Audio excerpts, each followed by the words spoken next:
अभी इन योजनाओं को हम अमली जामा पहना ही रहे थे कि 27 तारीख को राज्यसभा के चुनाव के समय वोटिंग हुई और 27 तारीख को जब वोटिंग हुई तो 6 कांग्रेस के विधायक जो कांग्रेस पार्टी के हाथ के चुनाव निशान पर चुनकर आए थे, जिसे हजारों कांग्रेस के जो चाहने वाले लोग थे उन्होंने उनको वोट देकर विधायक बनाया, कांग्रेस पार्टी के विरुद्ध में खड़े होकर भाजपा के प्रत्याशी को वोट डाल दिया। 27 फरवरी को जब उन्होंने वोट डाला हम 34-34 हो गए और उसके बाद पर्ची निकली, भारतीय जनता पार्टी का वहां से सांसद बनकर चला गया। 6 विधायक थे। हमीरपुर मेरा पार्लियामेंट जो है मेरा घर है, मैं हमीरपुर संसदीय क्षेत्र से आता हूं। 5-6 लोग यहां से वोट कांग्रेस के खिलाफ डालने के बाद सीधे भागे। हमने सोचा उनसे बातचीत की जाए कि ऐसी क्या बात हुई। 28 तारीख को जो बजट में आपको बता रहा था उस बजट की प्रस्तुति थी और उस बजट को वो पास नहीं होना देना चाहते थे, जो आम लोगों से जुड़ा हुआ बजट था, जो 17 फरवरी को मैंने प्रस्तुत किया था। जब मैंने पाया कि वो तो चंडीगढ़ के 5 स्टार होटल ललित में ठहरे हुए हैं 9 दिन से, उसके बाद वो वहां से उड़े और हरिद्वार चले गए।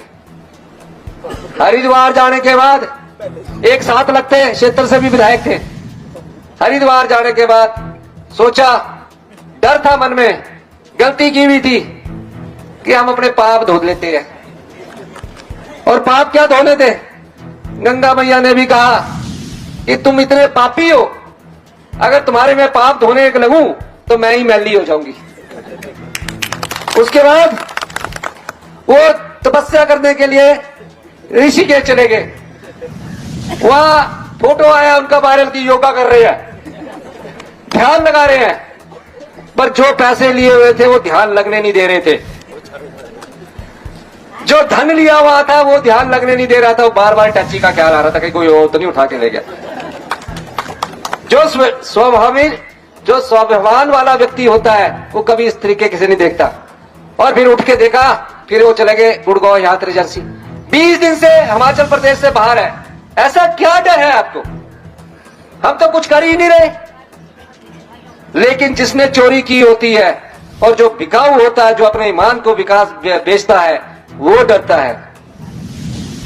वो जो लोग भारतीय जनता पार्टी की लोग आपके वोट से सत्ता प्राप्त नहीं कर सके, आपने जब वोट दिया तब सत्ता प्राप्त नहीं कर सके।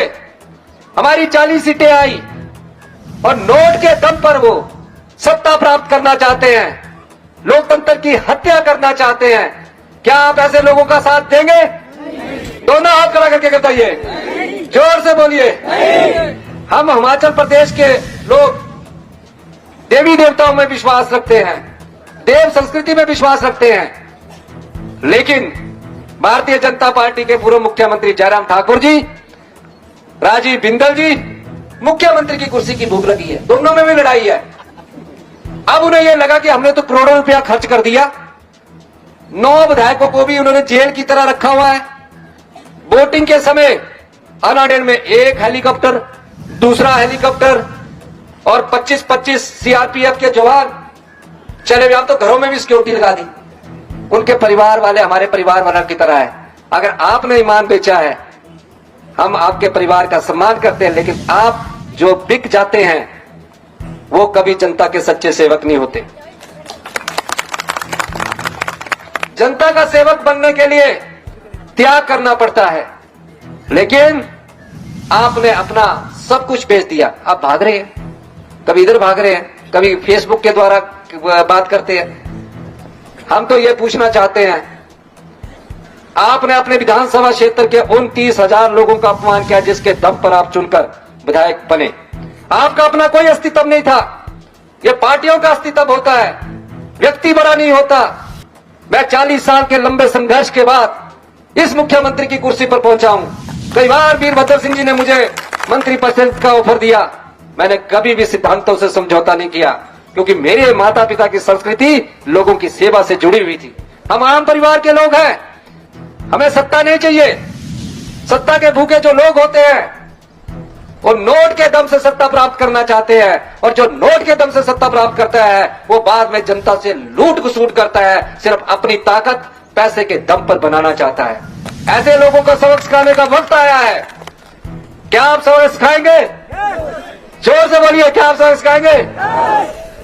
इस लोकसभा चुनावों में जो भारतीय जनता पार्टी के लोग जनता के वोट से सत्ता हासिल नहीं कर सके, नोट के दम से लोकतंत्र की हत्या करना चाहते हैं, उन्हें इस लोकसभा में आपको सबक सिखाने का मौका मिला है। उन्हें दिखाइए कि आम लोगों की ताकत क्या होती है, आपके वोट की क्या ताकत होती है, जो आपकी भावनाओं की कदर ना कर सके। हम लोग तो संघर्ष से उठकर राजनीति करते हैं और हमेशा आम लोगों की सोच रखते हैं।